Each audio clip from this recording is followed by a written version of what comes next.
Doctor साहब जरा सा बताइए, ये क्या आप करवा रहे हैं? आपने चीन को भिजवा दिया और दोस्ती करवा दी सऊदी अरब की और ईरान की। अब इसराइल बेचारा क्या करेगा और भारत का क्या रोल होगा?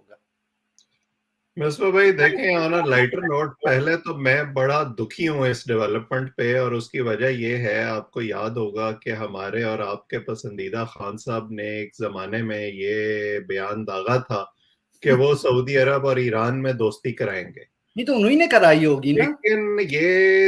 लेकिन देखे ना, सेरा उनके सर नहीं बंधा ना। आपने भी चीन का नाम लिया, वरना अगर ये मुबैना रेजिम चेंज ना होता और ये आलमी ताकतें जो हैं वो उनके खिलाफ साजिश ना करती, तो आज इन दोनों के दरमियान चीन के जो हुक्काम हैं उनकी बजाय आपको इमरान खान साहब खड़े नजर आते। और मुझे तो हम्म। ये भी शुबा पैदा हो गया कि कहीं ये वजह ना हो, एक जहां हमारे सामने इतनी वजूहात आई हैं कि उनको इक्तदार से क्यों निकाला गया, अगले चंद अरसे में वो ये भी कह दें कि ये ताकतें नहीं चाहती थी कि मैं ईरान और सऊदी अरब की दोस्ती नहीं, करवाऊं। मगर खान साहब काम तो सारा कर गए थे ना, हाँ, मतलब वो पूरा उन्होंने चला दिया था सिस्टम, तो अब आप उसका क्रेडिट तो उन्हें दें ना, इतना ये तो। बात दुरुस्त है कि अब उनके पास और कोई चारा नहीं था कि वो पूरी दुनिया खान साहब के विजन पर चल रही है पहले से, हाँ। तो ये भी उसके मुताबिक होता। खैर, अब हम जरा आगे चलते हैं और इसको जैसे थोड़ा सा सीरियसली डिस्कस करने की कोशिश करते हैं, जैसे आपने अपने सवाल को फ्रेज किया कि इस पूरे मामले में सिर्फ ईरान और सऊदी अरब फरीक नहीं है, बहुत सारे और फरीक भी हैं जो बिल वास्ता या बिला वास्ता इस मामले से जुड़े हुए हैं। उसमें हम पहले से देखते चले आ रहे हैं, जब से ये ईरान माफ कीजिएगा, यूक्रेन और रूस की जंग शुरू हुई है, अब तकरीबन एक साल से ज्यादा हो गया है, कि दुनिया हमें वाज़े तौर पर दो ब्लॉक्स में बढ़ती हुई नजर आ रही है। अमेरिका और उसके इत्तेहादी एक ब्लॉक में खड़े हैं, चीन और उसके इत्तेहादी रूस के साथ दूसरे ब्लॉक में खड़े हैं। लेकिन उसके साथ साथ हम ये भी देख रहे हैं कि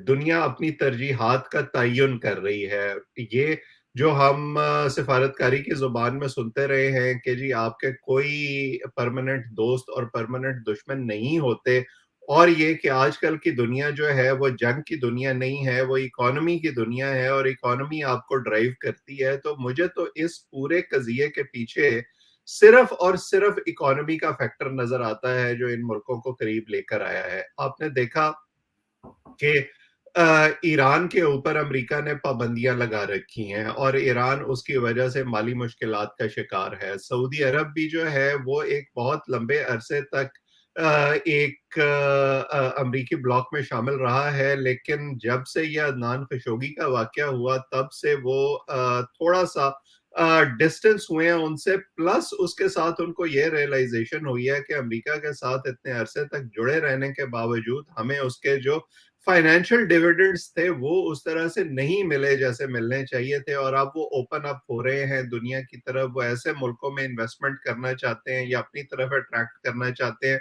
जिससे वो भी दुबई वाले मॉडल पे चले, जिससे दुबई एक फाइनेंशियल हब बन गया है। और चीन का तो आप जानते हैं कि मौजूदा बड़े अरसे से विजन ही यही चला आ रहा है, वो जो वन बेल्ट और वन रोड का इनिशिएटिव है, जिसमें वो इन तमाम खत्ते के ममालिक को एक लड़ी में परोना चाहते हैं, इनके फाइनेंशियल इंटरेस्ट टाई करना चाहते हैं एक दूसरे के साथ। और उसकी वजह से अगर आप देखें तो चीन ने जो लीडरशिप रोल इस खत्ते में लिया है, मुझे तो उसकी वजह से ये दोनों मुल्क एक दूसरे के करीब आते नजर आते हैं। अगरचे अभी भी आप नहीं कह सकते कि जब इस तरह के तारीखी तनाज़ात होते हैं तो वो इतनी जल्दी जाते नहीं हैं। वो जो शक शुबहात है एक दूसरे की तरफ, वो खत्म होते होते होते हैं। हमने कितनी दफा पाकिस्तान और भारत के दरमियान जो है वो इस तरह के पीस ओवरचर्स होते देखे हैं। उसके बावजूद वो मामला टिप ऑफ द आइसबर्ग पे रहते हैं और कोई एक ऐसा वाकया होता है जो फ्लैश पॉइंट बन जाता है और उसके बाद फिर सारा कुछ खत्म हो जाता है। सो मेरी उम्मीद ये है कि ये दोनों मुल्क जो है वो इस किस्म की किसी हरकत से बचेंगे, और अगर ये जो है वो इनिशिएटिव लिया ही गया है तो ये दूर रस साबित होगा। बाकी जो इसराइल का आपने सवाल किया, तो इसराइल की तरफ से तो पहले ही एक बयान आ चुका है इस हवाले से, वो इस पे खुश नहीं है। अमेरिका ने खुल के उस तरह से अभी तक कोई बयान नहीं दिया, लेकिन उनके भी जाहिर है तहफ़्फ़ुज़ात हैं इस हवाले से, खासतौर पर ईरान के हवाले से तो वो बड़े वोकल रहे हैं। सऊदी अरब के हवाले से जब भी, चाहे वहाँ ह्यूमन राइट्स वायलेशंस की बात हो या कोई और मामलात हो, वो थोड़े से रिजर्व्ड रहते हैं अपने कमेंट्स में। लेकिन मुझे कोई शुबा नहीं है कि वो इस डेवलपमेंट को इस वक्त बड़ी दिलचस्पी से देख रहे होंगे और मॉनिटर कर रहे होंगे और अपनी स्ट्रेटजी बना रहे होंगे। जो पाकिस्तान में जो एक प्रॉक्सी वॉर चली आ रही थी कितने सालों से, सऊदी अरब वर्सेस ईरान, और फिर उससे जो पाकिस्तान को नुकसान हो रहा था, तो आप क्या देखते हैं कि इससे कुछ ठंडक आएगी इस रीजन में भी और पाकिस्तान के पास थोड़ा सा बैंडविड्थ बढ़ेगी? देखिए, ये बड़ा अहम सवाल है, लेकिन इससे पहले जो आपने सवाल पहले पूछा था, जिसमें आप पर्दे के सामने और पर्दे के पीछे की बात कर रहे थे, मेरा ख्याल है कि वो सवाल भी अहम है, क्योंकि ये जो ग्लोबल डिप्लोमेसी है, मुल्कों के जो आपस में ताल्लुकात हैं, इनमें जो कुछ हमें नजर आ रहा होता है, there is always something more than what meets the eye, जैसे कहते हैं। अब आप अमेरिका और चाइना को ही ले लें, हम बज़ाहिर हम ये एक्सपेक्ट करते हैं कि जी अमेरिका को बड़ा एतराज़ होगा इस डेवलपमेंट पर और वो इस पर रिएक्ट करेगा, लेकिन आप देखें कि अमेरिका और चाइना के दरमियान ताल्लुकात, सिफारती ताल्लुकात या सियासी ताल्लुकात जो हैं, वो कितने अरसे से कशीदा चले आ रहे हैं। एक दूसरे के खिलाफ बयानबाजी भी होती है, लेकिन उसके बावजूद दोनों के जो तिजारती ताल्लुकात हैं, जो इकोनॉमिक रिलेशनशिप है, उस पर कोई असर नहीं पड़ा है उस तरह से। इवन डोनाल्ड ट्रंप के दौर में आप देखें तो कितने जारहाना बयानात डोनाल्ड ट्रंप दिया करते थे चीन के बारे में, लेकिन उसके बावजूद जो अमेरिकी कंपनियां थी वो चाइना में मौजूद थी, चाइना अमेरिका के लिए मंडी थी, और जो अमेरिका है वो उसका सबसे बड़ा लेंडर भी चाइना है। सो वो जो एक मेरा ख्याल है कि इस सारे मामले के दो एस्पेक्ट होते हैं हमेशा। एक तो प्लेइंग टू द गैलरी होता है, दूसरा वो जिसको हम रियल पॉलिटिक कहते हैं, वो है जिसको देखकर एक्चुअली ये हुकूमतें या ये ममालिक अपने फैसले करते हैं। सो इसमें भी मुझे इसी तरह के कुछ मामलात नजर आते हैं।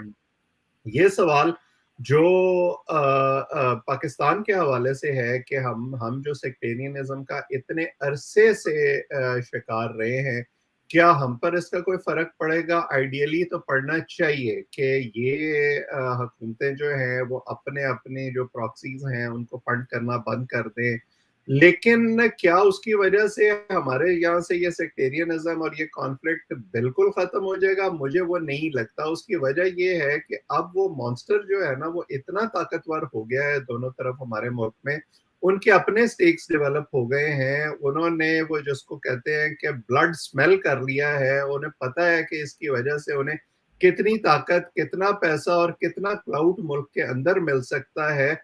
तो वो जैसे हमने इवन तालिबान के मामले में देखा, फॉर इंस्टेंस, के एक वक्त में आप उनको नर्चर कर रहे थे और एक वक्त में वो आपके हाथ से निकल गए। सो मुझे लगता है कि चाहे ये दोनों मुल्क, ईरान और सऊदी अरब, उनके पीछे से अपना हाथ उठा भी ले, तो शायद ये जो मसला है ये हमारे यहाँ फौरी तौर पर खत्म नहीं होगा जब तक हमारे मुल्क के अंदर इस हवाले से कोई बाकायदा पॉलिसी नहीं बनती।